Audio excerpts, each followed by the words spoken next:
What is up, you guys? Welcome back to the channel. Coming at you with yet again another perfume experience.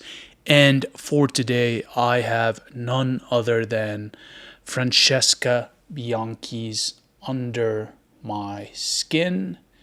And this is one of those editions from this house that are very popular. So what I will be doing is I'll be going over the description from the website, followed by the notes. Then I will do a perfume experience with you guys.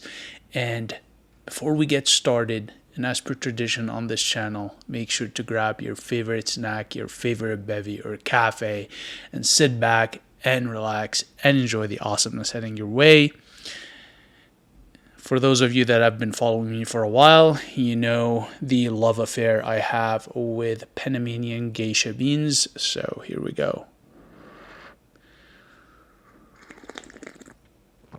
Oh, so good. There goes my sleep tonight.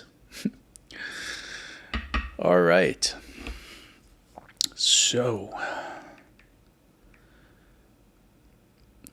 Under My Skin, Extrait de Parfum. Accords leathery, spicy, powdery, woody, animalic.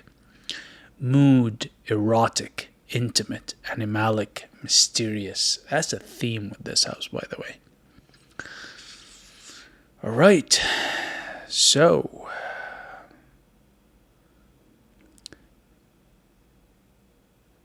mysterious and seductive, soft and carnal at the same time. Under My Skin is my interpretation of the animalic theme. Softened by precious iris butter, this emotional fragrance is human and intimate, as if it emanates from your own skin. So, notes: grapefruit, lavender, black pepper, spices, Bulgarian rose, carnation, iris butter, musk, castoreum, ambergris, leather accord, costus, tonka bean, tolu balsam, peru balsam, sandal mysore, vanilla, and treemoss. This is an extrait de parfum, so use sparingly as the concentration is 25%. It has great longevity and an average of 12 hours. The origin of Under My Skin. So, do I really want to read this for you guys? Yeah, let's do it. Under My Skin is my interpretation of the animalic theme. I was charmed by strong animalic scents, and I tried to do my own, but I had to realize that what I like in others' creation is not necessarily what I like to create myself. So after adding animalic materials, going into the heavy or sweet or stable-like direction, I had to eliminate them little by little and arrive at this solution which suits me the best. A leathery, slightly animalic, powdery one, a velvety and elegant take. It goes along with my personality and my style. And when I finally realized that this was my way, I was finally happy and relieved. The name comes from a conversation with an artist and fragrance lover who said it is as if the scent emanates from the skin. This concept of under my skin reinforced my path of going into something more subtly human than overtly animal. The core of the scent is a combination of animalic and leathery notes, tamed by iris butter at 15% iron. After working on this core, I worked on the base notes made up of tolu balsam, peru balsam, tonka bean, and several kind of woods. Last step of the job was the opening, where I used grapefruit and lavender. I used to be a lavender hater, but here it plays a subtle and elegant part. I was amazed how nicely it matched the scent, adding brightness and elegance. All right, so that's it, you guys, for the description. And the note, now there is quite a bit going on in here, so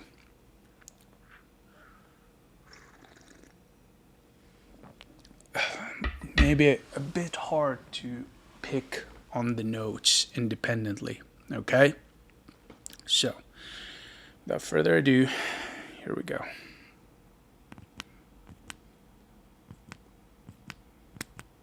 All right, a little spritz is enough because, as she said, this is very, very focused, concentrated.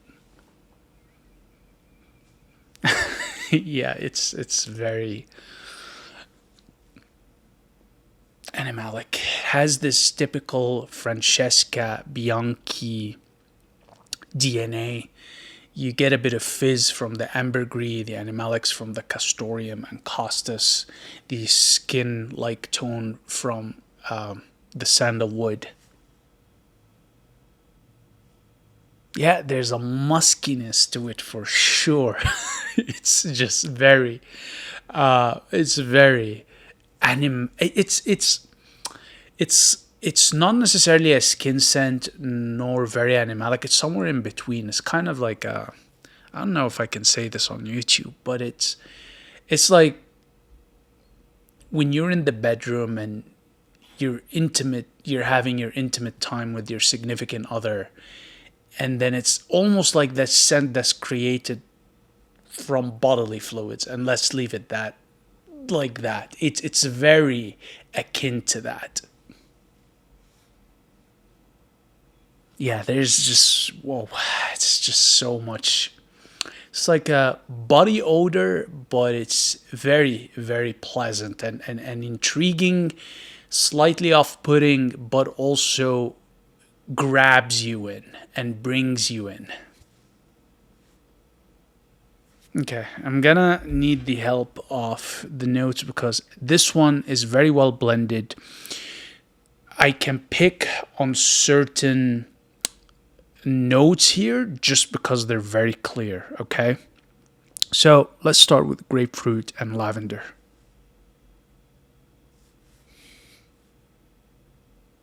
So the opening, as soon as I sprayed it, did have a citrusy lavender touch.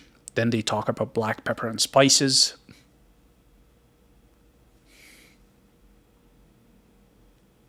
So yes, there is black pepper and spices, Bulgarian rose and carnation.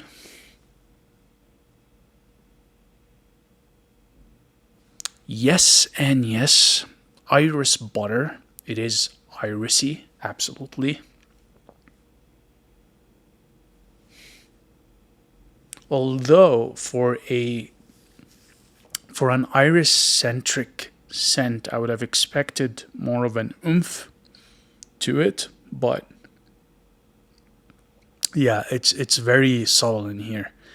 Musk and castoreum and ambergris. Yes, so this is musky. The castoreum, so you definitely get this mugginess with it. The castoreum gives it this animalic facet for sure, and the ambergris gives it this fizziness, this sort of airiness to the scent. And you really detect the musk, castoreum, and ambergris also off of the get-go. Leather accord.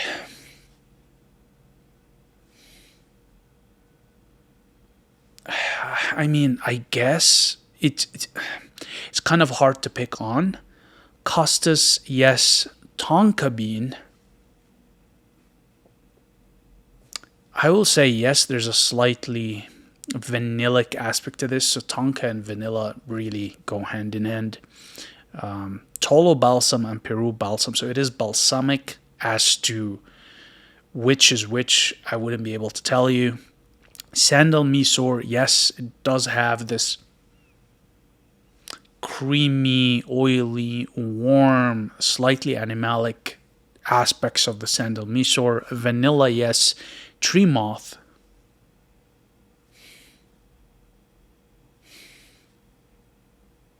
Yeah, there is green aspects to this. But again, keep in mind that this, as she did mention,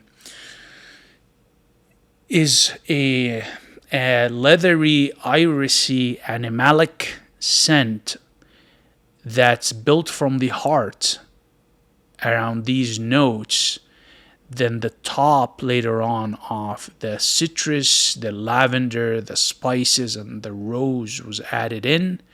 Then at the bottom you have the balsams, the sandal, and the vanilla, and the treemoss, the woods. So it's kind of, the scent started from the heart, moving into the top notes, then the base notes. Okay, and I do agree with that. It's very animalic centric.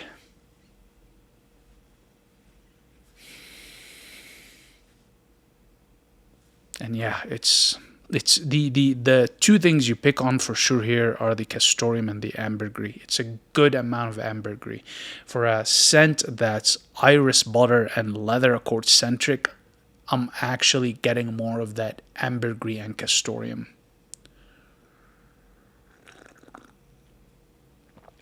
Okay, so with that said, let's talk some data for you guys. With respect to performance, strong off of the get-go. I'm going to tell you right now, strong performance, strong projection, strong trail, and strong sillage. All right. I'm sitting right here and I sprayed a very, very tiny amount, not even a lot. And it's already projecting off of my forearms towards my nostrils, and it's unrelenting. Okay. Your nose is not going to go blind to this just because it is. While a greatly blended scent, you pick on the different notes through the whole projection, with the musk, castoreum, and the ambergris dominating the scent profile. But overall, strong performer across projection, trail, and sillage. Seasonality.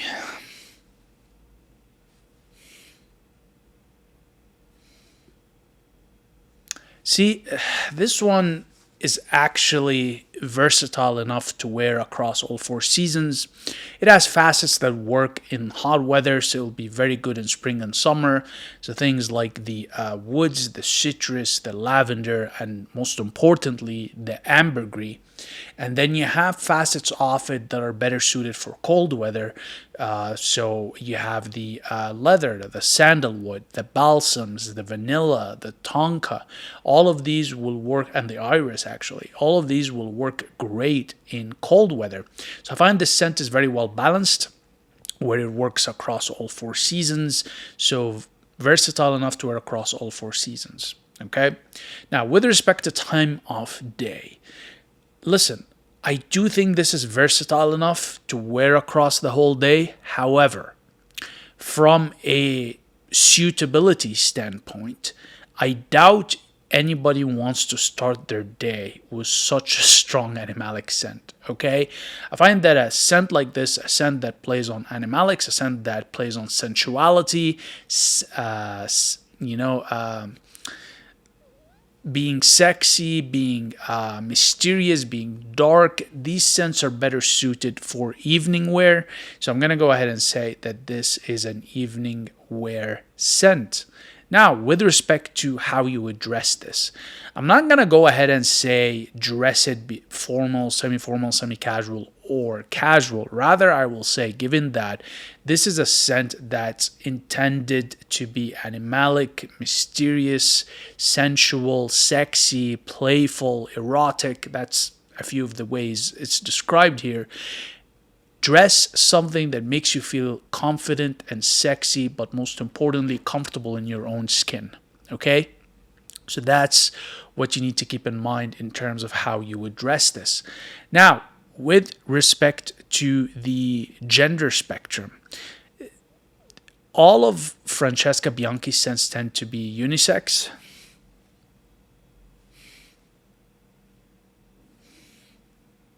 And I'm going to go ahead and agree that with this one, it's also unisex. It's neither masculine nor feminine. It's actually very hard to pin down the sort of gender orientation for this. So I'll go ahead and say unisex, and yeah, unisex. Now, with respect to context, this one's going to be tough.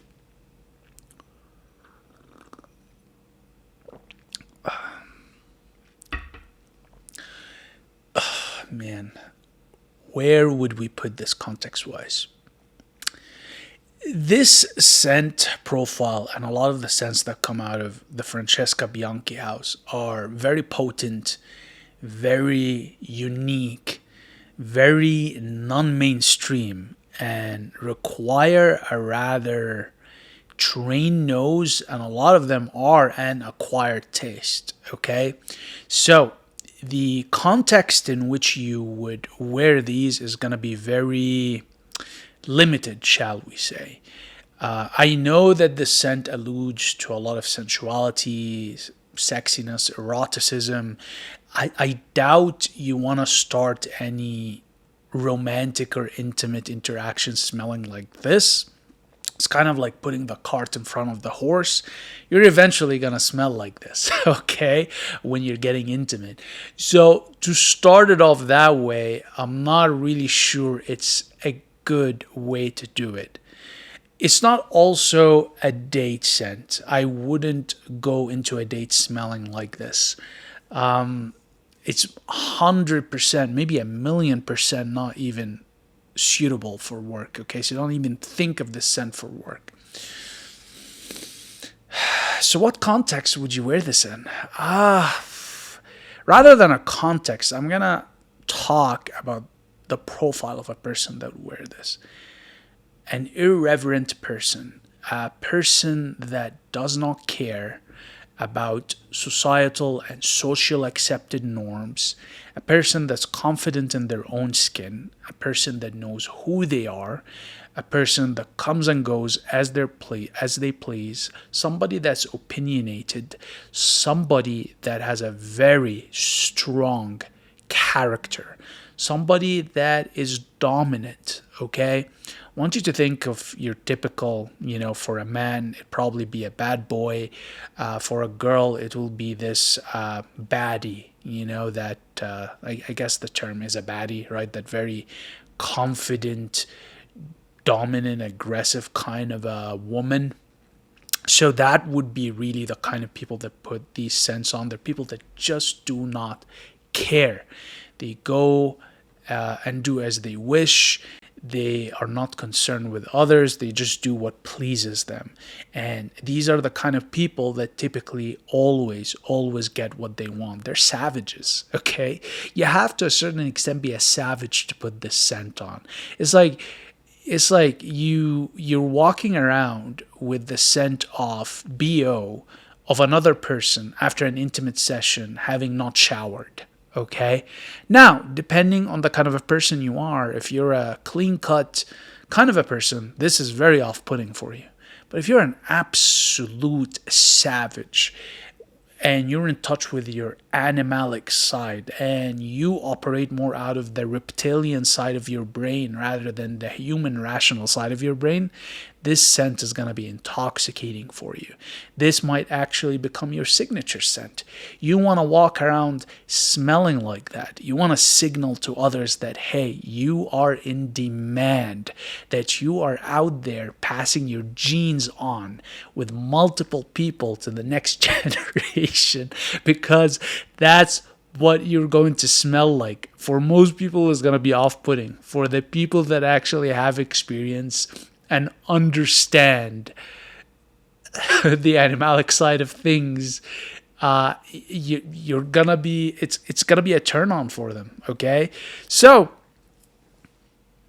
yeah, this is very, it's very weird. It's kind of like when I smell, I'm like, ick, ew, kind of gross, but also, what is this? Like, why do I want to smell it again?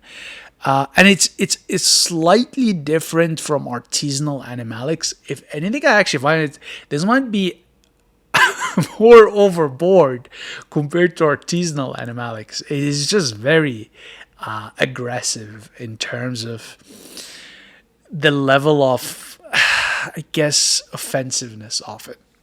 So, with that said, you guys, would I recommend Under My Skin by Francesca Bianchi? I'm going to go ahead and say 100% yes. Get your nose on it, get your wallet on it, cop it. You will not regret it if you are the kind of a person that likes very strong, offensive scent profiles that smell of bedroom funk. Okay? If, on the other hand, you like to be clean cut, you like to be accepted, you like to be approachable, you like to fit in, this is not your scent. This is a scent for the mavericks. This is the scent for the rebels. This is a scent for the anarchists, okay? This is the scent for the bad girls. I mean, I can go on. I think you get the idea. It's not a scent for the polite, nice boy or girl. Okay? With that said, you guys, I think I'm going to wrap it up here. Make sure to give me a thumbs up and subscribe to the channel. Turn on the notification bell so you're aware when I post, and leave me a comment below. And with that said, as per usual, very much appreciate your time and attention, and I'll see you in the next one. Cheers.